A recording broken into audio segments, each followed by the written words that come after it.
Et si demain, le beurre disparaissait totalement de nos rayons? Les premiers prix commencent à manquer, mais la pénurie de beurre ne se voit pas vraiment encore dans les supermarchés. Pourtant, la France est touchée par le manque de cette précieuse matière grasse. Dans cette biscuiterie bretonne, les stocks s'appauvrissent. Pour fabriquer 30 sortes de biscuits, Yves Guillatot a besoin chaque mois de 12 tonnes de beurre. Il faut le pétrir encore un peu, parce qu'on voit qu'il est raide.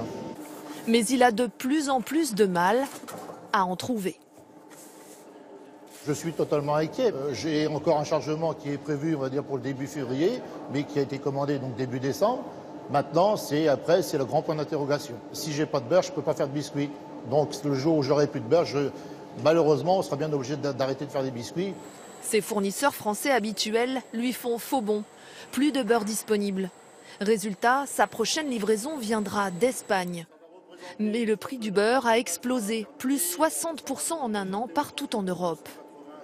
Le beurre, un ingrédient essentiel pour ce chef d'entreprise. Près d'un quart de la composition de tous ses produits.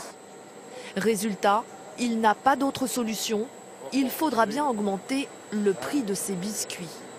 On est obligé de jouer un petit peu à la fois sur nos marges, en faisant une petite hausse quand même, puisqu'il n'y a pas le choix. Mais la hausse sera modérée. Et c'est vos marges qui vont en pâtir? Forcément. Alors pourquoi une telle pénurie? Avec la sécheresse de l'été, les fourrages pour l'hiver ont été insuffisants.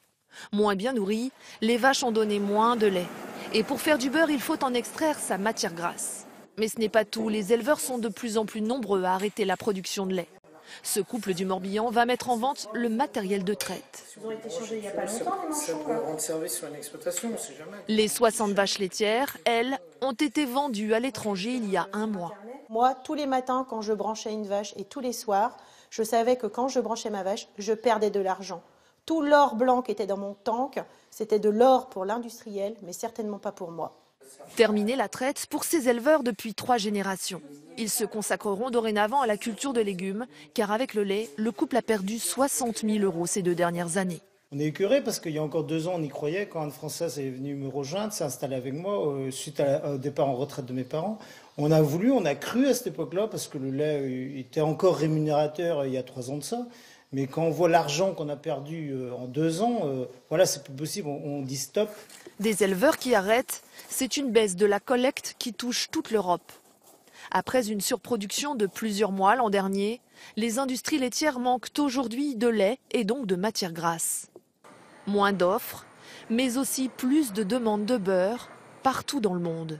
Dans les pays occidentaux, après plusieurs années de recul, la consommation est de nouveau en hausse. C'est le cas aux États-Unis, au Canada, en Allemagne, dans beaucoup de pays scandinaves. Et d'autre part, grâce à la pâtisserie, le beurre est en train de se frayer une petite place dans les marchés asiatiques. Avec la disparition des quotas laitiers l'an passé, le marché du beurre comme celui du lait est tendu. Un marché mondial qui ne cesse de fluctuer. La pénurie de beurre pourrait encore perdurer.